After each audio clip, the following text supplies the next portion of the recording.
Well, good evening, good morning, wherever you are on this planet that we call Earth. I'm your host, Southern Truth, coming to you live once again after a glorious, glorious Mother's Day. First and foremost, for all the mothers out there, I hope you have had a wonderful, wonderful Mother's Day and that you have been treated well and been spoilt well as well. You need to be spoilt and you need to be shown the love, the care, the compassion, you name it, the whole 9 yards. If you haven't already subscribed, please hit the subscribe. There's no obligation free. It is free. Also, share, like, you know what to do. Also, we let's get our warning first. Southern Truth is for entertainment purposes only. We talk news, rumors, gossip, speculation, theory, tied in with my sense of humour, comedy.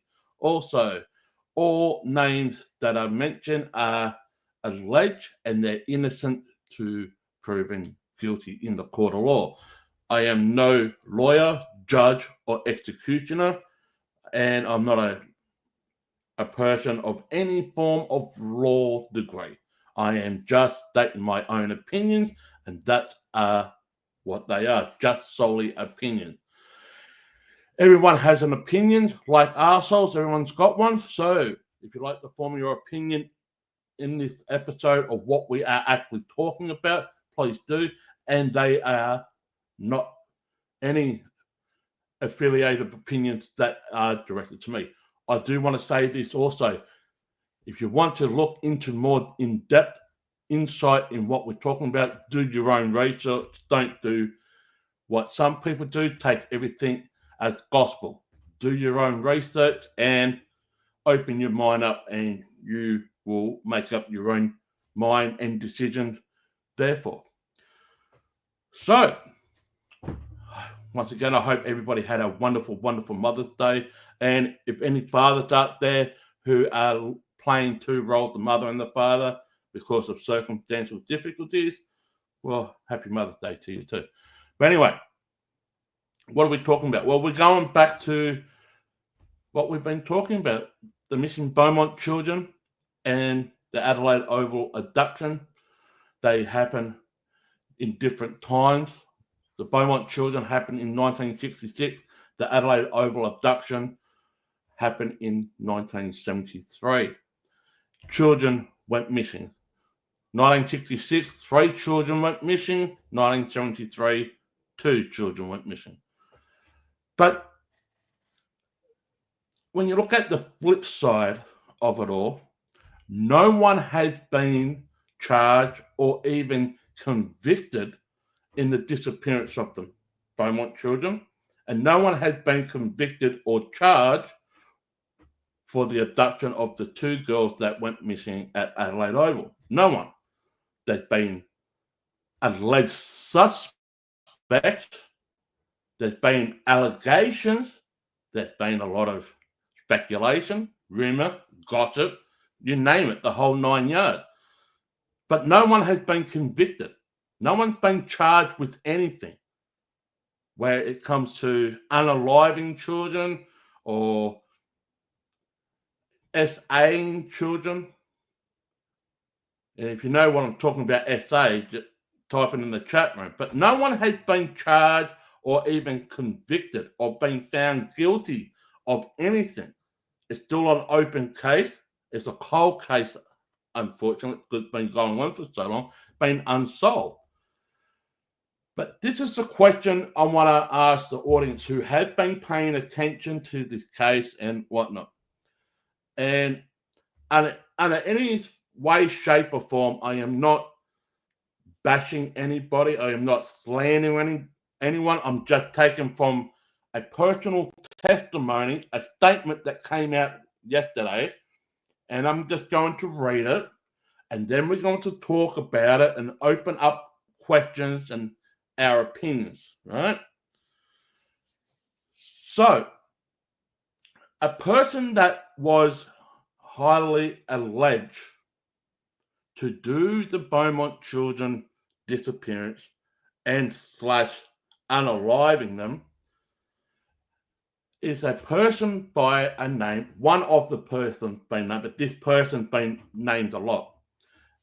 His name is Alan Max McIntyre, who used to live up in the York Peninsula, which is about 2 to 2.5 hours drive north of Adelaide, on a rural property in a township called Stansbury. And he had property there, and there's also been told there's a sinkhole/well, and there's been allegations and rumours that multiple bodies, not just the Beaumont Children, but multiple bodies had been placed down in this sinkhole. But see, the thing is, no one has been charged, no one has been found guilty or convicted of any wrongdoing. This is all speculation, this is all allegations, you name it. But unfortunately, it goes a little bit deeper than just an allegation. It comes by two family members of the McIntyre family. One is an elder son who was FA'd by his father friend, or should I say father/associate, by the name of Munro. Now he's in jail, he's still alive. But the Alan Max McIntyre is no longer alive. He died back in 2017. There has been a will written by Alan Max McIntyre just before he passed away. Right? But he didn't want to give any type of what that thing that I'm looking for? Any type of givings, life givings, you know what I mean, to 3 of the 5 children. And 2 of those children that had been wiped off the will is the son and the half sister of the brother, RB. And these two people mainly,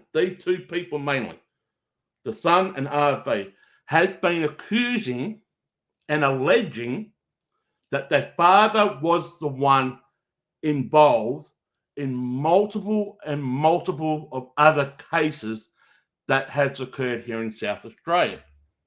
But here's the kicker. There hasn't been any proof. There hasn't been any form of conviction as we know it. He's no longer alive. But why is it that when an assistant police commissioner, John DeVetto, who mysteriously taken leave just recently, why isn't when that news broke out that RV made a public statement on her social media page once again that her father was the one involved with these cases? Before we go on to John Vedetto, the Assistant Police Commissioner, let's read. I'm not going to share screen. I'm just going to read the public statement that RV made on social media in regards to the Assistant Police Commissioner taking leave just recently. So on May 10th, which is 2 days ago, RV made this major announcement. This is a major development. 40-year-old South Australian police veteran and Assistant Police Commissioner since 2022, John Vedetto has left his luxury position, and the reason for doing so are shrouded in mystery. This news report indicates that Vedetto has worked on some of South Australia's most high-profile cases, including the disappearance of the Beaumont Children and the family murders, specifically showing a picture of family murder victim Richard Kelvin. We will get to this after I read it. My father, Alan Maxwell McIntyre, was involved in those murders, See, she's made the statement and the claim once again that she believed and she alleged that her father, well, it's not an alleged, it's a statement. My father, Alan Maxwell McIntyre, was involved in these murders. Full stop. Problem is, he hasn't been charged or convicted for these crimes. Anyway, I was direct contact with John Vendetta many years ago, but took one look at the name and thought better of it. I wonder why. Because she believed that all the South Australian police officers from top to bottom is corrupt. But anyway, that's her opinion. She's entitled to it. Vendetta was in charge of the Major Crime Department, the Serious and Organised Crime Division, and the Financial and Cyber Crime Department. Increasingly, Commissioner Grant Stevens recently stated that he would like to retire. Methinks some South Australian police officers are jumping ships. As I've been stating publicly since mid-last year, she's been stating this publicly since mid-last year, at the time, her brother was told by a Major Crime Department detective that they know our father was involved in the disappearance of the Beaumont children. Is that indeed true? This is her words against everybody else's. She's entitled to say what she wants. But there leaves room for judgment and critical thinking. Is this indeed true? I mean, I know that the police are not going to say anything. I know there's other major news outlets out there are not going to say anything. But if Major Crime Department or detective went to the brother, RV's brother, and indeed literally say this. Now, spoiler alert, the brother of RV lives around the corner from my place, and I'm not making this up. We live in the same suburb, probably walking distance from each other. A hop, skip, and a jump. Let's put it bluntly. I haven't seen police in this area unless there's a car accident. There's major crime accident or traffic accident just down the end of our street because we come to a T-junction to a main road. But I haven't seen police going to someone's house to either question them, to do a raid or anything. And yes, I do walk around because I do exercise every day. I do an hour walk every single day. An hour walk. And I'm going past, I know exactly where he lives. Right? There hasn't been one fucking police car going to that. I mean, I could be wrong. Maybe when I go to sleep, the police are rocking it. I don't know. But according to RB, who was the half-sister of the brother, is saying this stuff on public social media. But anyway, they know they are buried in a sinkhole on my father's former property at Stansbury on the York Peninsula. Until someone actually goes down and dig down there, it leaves for speculation. It's not proven. I mean, this is her words. But the thing is, some of these cases, especially the Beaumont Children case, RB wasn't alive at the time. She wasn't even born at the time. She was passed on information from her brother. And for some reason, something happened in her life, right, when she was born until now. Something indeed happened in her life. She had persuaded herself, this is my opinion, there's no proof, but this is just my opinion. She persuaded herself by believing what her brother has said, taken on board and being on the same team as her brother to go after the father and naming and shaming the father for doing these crimes, even though he hasn't been convicted or charged of anything. You get my point? He hasn't been charged of any of these things that the family siblings have been saying about the father. But anyway, we should continue. But according to the detective, they didn't dig up their remains because the suppression order on the Mullen. Now, hang on a minute. This is where conflict of interest coming involved. Well, I won't say conflict of interest. I'll say there is a what's that what I'm looking for? Because the brother has spoken to me, RV hasn't. But anyway, I think there's a bit of a hypocrisy statement coming from what RV's saying compared to what her brother is saying. Her brother said the property up at Stanford got sweet stuff all to the suppression order. Anybody can go on the property and search. That came from the brother, her eldest brother. He spoke to me down at the Cast Allied dig back in March, February, early March, back in March, right? When they were looking for the Beaumont Children just down at the old factory down here, right? He said to me personally, off camera, the suppression order got nothing to do with the Beaumont Children. But however, it's got to do with the sexual crimes with children in ward and in state care South Australia, right?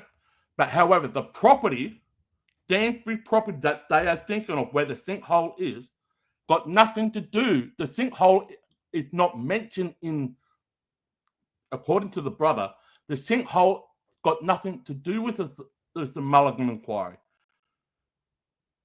Therefore, nothing is holding from anybody going to the property to do a search. It's on public land. But some people say that the sinkhole well is in conjunction and it crosses over to another person's property line. Therefore, they need permission from that landowner that sinkhole crosses onto their thing. And apparently there's another sinkhole up there as well, another sinkhole. But you get my point. The suppression order of the Mulligan inquiry got nothing to stop people from searching. But according to RV, it does. Which one is it? So you're saying that your brother is saying it wrong, even though he said to me off camera down at the last Beaumont Children dig that the suppression order doesn't stop anybody. So anyone can go there. But you're saying, RV, that because of the suppression order that Stanford is off limits. Which one is it?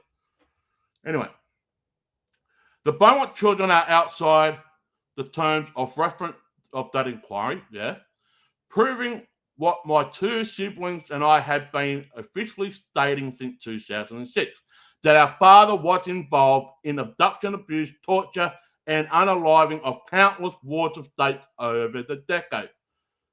But there is no proof. That's your words against everybody else. This is the thing I want to focus on. It is your word, your statement against anybody else. And yet there has been no proof, no evidence, no conviction done in the court of law. You wanted to present the evidence to court, but you didn't even go into court to give the evidence. And yet, there is a guy that is sitting in jail who's been sentenced to life in jail for a crime. He's been sentenced to life, but yet he could have also been an innocent person in all of this. And it's not Munro, it's another person. He could have been. But you said that you had this evidence to convict your father for doing all this evil stuff. And also his other associates as well, his friends at the time. But unfortunately, you didn't provide that to the court. You had the opportunity to walk into the court here in Adelaide, but you didn't. You didn't. And yet you're still going on social media claiming that your father did this, your father did this, your father's involved in multiple of unaliving, torture, abuse, and blah, blah, blah, which is okay. You can say all these things. This is your right and that's your opinion. You're entitled to. But I have a very hard reason to believe anything because he hasn't even been convicted of anything. And yet he's not even alive anymore to face these allegations, to face these outlandish in his term, well, he probably would have said this if he was still alive, these outlandish accusations that you had placed on him. Now, he may be an evil person, but how do we know this? It's coming from your mouth, it's coming from your brother's mouth, and also it's coming from another sibling. Remember, there's 5 people, 5 children that are in this, or 4, I should say, or 5. I don't know, 4 or 5, but 3 of them are saying this stuff. And I believe one of the 3 is trying to squash all the rumors, all the speculation, all the gossip, and just want this to end it once and for all, to get somebody to get up at Stanbury and to dig down this well sinkhole. But I point the question again. What if there's nothing down there? What if it's like the situation down here at Cast Ally when they found the hole that the 2 young boys dug up 3 days after the children disappeared? What if somebody up at Stanbury does indeed do an excavation dig down this sinkhole and nothing is there? What if it's the same type of situation that years goes by, that whatever was placed down in the sinkhole was removed and it was covered back up? That's what the forensic archaeologist said down at Carsolo. In his opinion, they found the hole the 2 young boys dug. But around in the late 70s, early 90s, what was ever placed inside that hole was removed. And then it got built back up with 2 meters of extra topsoil added. But when it comes back to the McIntyre family, especially the children that accusing the father of doing these stuff, he hasn't been charged. He hasn't been found guilty in the court of law. These are allegations, and it's coming from the siblings.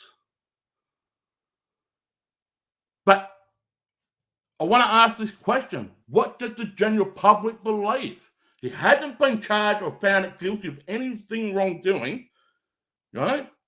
Anything. But every time there's a thing that comes up, these same children state that the father was involved in it. But there's no proof. I'm saying this wholeheartedly. There is no proof that the father was involved. Yeah, they might have had verbal statements and whatnot for he said, she said, 3 blind, 4 said. But there's been no actual proof that this is indeed the person that did it. But anyway, let's go to this. Arve also stated many, many times the odds can only be stacked in favour of one side for so long. Eventually, the pendulum swings the other way. For major crime department head Doug Bard, the pendulum swings the other way in October 2019 when he was found hanging in the closet. A form of Freemason ritual murder for those who speak out of the term. Perhaps the judge attempted to avoid a similar fate. Let's go back to the Richard Kelvin situation, what happened to the family murders. Richard Kelvin was the son of a Channel 9 news reporter who was tragically killed and taken on the banks down here in Adelaide by the infamous family murders. And the infamous family murders, the ringleader who has been convicted and is in jail for life is Von Ennem. He's been convicted and he's been found guilty in the court of law.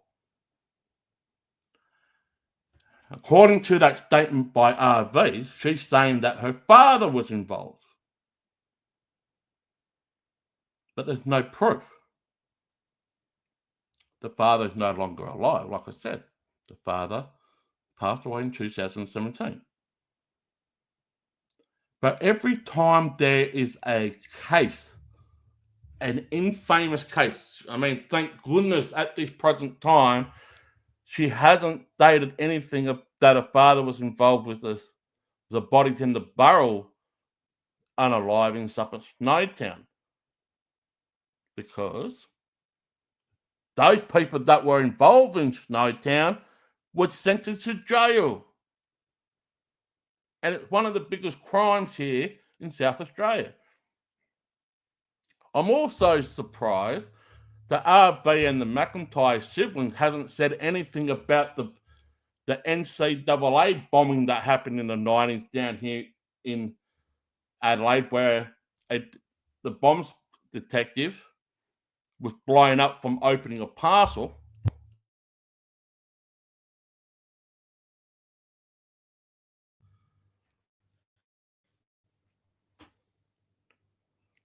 But when it comes to big major crimes, they come out and make a public statement that her father was involved, but no resources to back up the claim. Why? Because the father hasn't been charged with anything, hasn't been found guilty. But she will scream to blue and high murder that the South Australian police are covering up, that the South Australian police are corrupt. South Australian police are hiding things. They don't want to do the investigation. It's got to do this, it's got to do that, it's got to do with everything else. But she's entitled to say this stuff. You hear my point? She's entitled to say this. It's her word against everybody else's. Unfortunately, most of the stuff that she got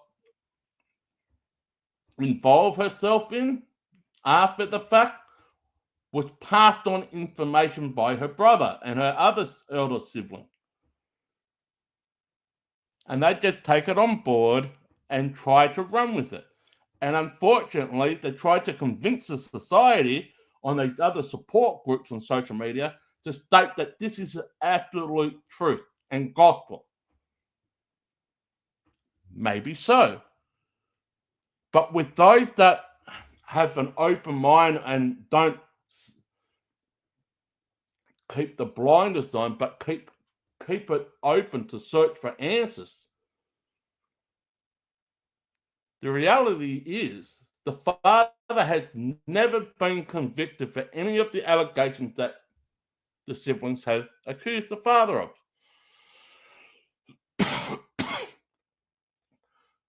So the question's got to remain to the general public. Who do you believe? Don't take everything I say as gospel. Go and search for it yourself in the search engine. Go on the internet, look it up, do your own research. But I just have a very, very hard time to understand that what the siblings are saying about the father and accusing the father of with anything to back up to say, yeah, he was involved 100,000%.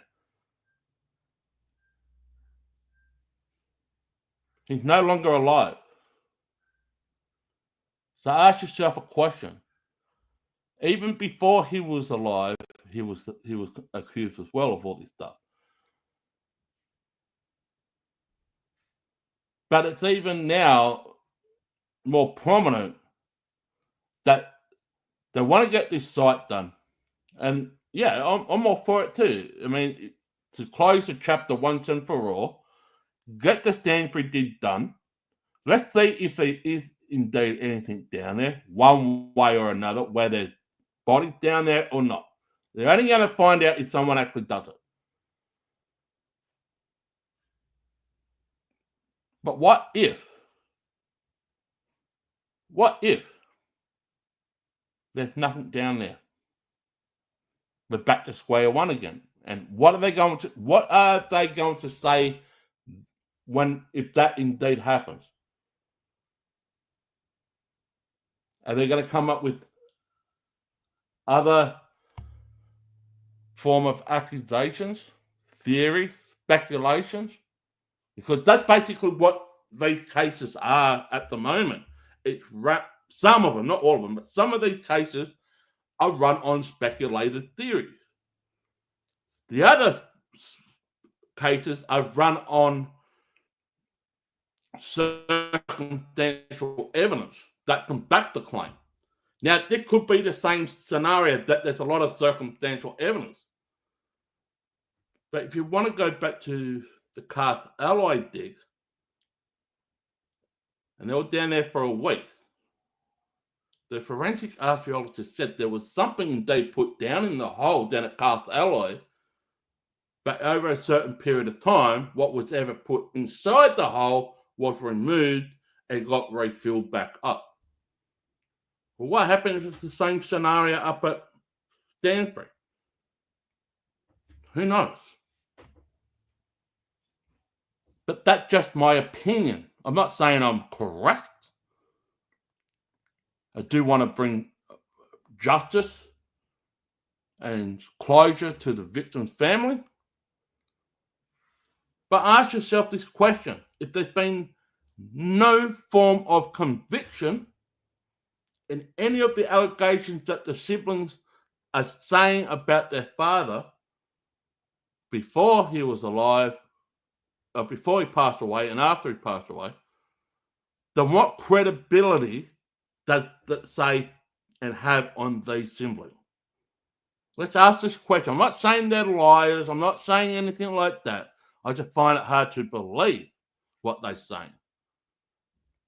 With also a question to the general public, what type of credibility that they have if they cannot have any concrete proof that the father was indeed involved? Just because things been said doesn't necessarily mean that they did it. You gotta have 1000% proof and that they've been convicted in the court of law. That's why there's a justice system out there. Everyone is innocent in the court of law. Everyone is innocent to proving guilty in the court of law. But unfortunately, the way society is, everyone is guilty to innocent in the form of trial by media or trial by social media or trial by the people. People get persuaded to believe what they want to believe, and they will say either guilty or not guilty. And 9 times out of 10, many people will just jump to the conclusion and say, no, they're guilty, without even looking at the evidence. Now, let me say this. There is plenty of evidence out there, circumstantial evidence, I should say, to look at the Beaumont children, the family murders, the disappearance of the children at Adelaide Oval, and you name it. There's a lot of circumstantial evidence. But no one's been, except for the family murders, when it comes to Adelaide Oval and the Beaumont children disappearance, no one has been arrested, no one's been charged, and most importantly, no one has been convicted. The bodies hasn't been found. The body hasn't been discovered. Where do we go from here? And this is why in some cases, not all, this is why in some cases, not just here in Australia, but overseas as well, it's very hard for me to believe, well, to understand, not to believe, to understand that you can convict somebody guilty of unaliving someone without a body even turning up due to circumstantial evidence. Because without a body, how are you going to convict the perpetrator if there's no DNA left on the body? You might have this person's DNA on the record from other former crimes, but then you want to put these people into prison for the rest of their life when there's no body to be discovered, they've been found guilty, blah, blah, blah. I mean, the only way I believe that can possibly happen, that the evidence is just far too great for them to overturn it. But I still have a hard time. In my opinion, I think that if there's a body, there can be a conviction. Because at least you've got the evidence. At least you can do an autopsy on the person. What injuries occur, how the person unalived, and blah blah blah. But when it comes back to the Beaumont Children disappearance and the Adelaide Oval abduction, no one's been charged, no one's been convicted, no one's been sent to jail for anything. There's been a lot of allegations. There's been a lot of alleged suspects, not prime suspects per se. There's been alleged. But who do you believe? Do you believe what's been said on social media by the siblings who accused their father of doing it without any conviction, even though the father's no longer alive? Or if you're like me, that ask questions and find it hard to believe. And once again, I'll finish off by saying this. They have every right to say what they believe. It doesn't mean that everybody has to believe or agree with them. It's not slander. I'm not bashing them. I'm not putting them down. I'm just saying I find it very hard to believe when no one's been charged. And yet they point the finger at the South Australian police and the major crime and blah, blah, blah. Just because things didn't go their way, they have to stick the middle finger up to everybody that works there. It's unfortunate, I'm afraid. It's very, very unfortunate. But anyway, that's all we've got time for. It's only going to be a short one tonight because it's still Sunday over in the Northern Hemisphere. Well, you might be just turning up to early hours on Monday in the Northern Hemisphere. But anyway, like, share, subscribe. We'll see you on the next one and take care. Cheers.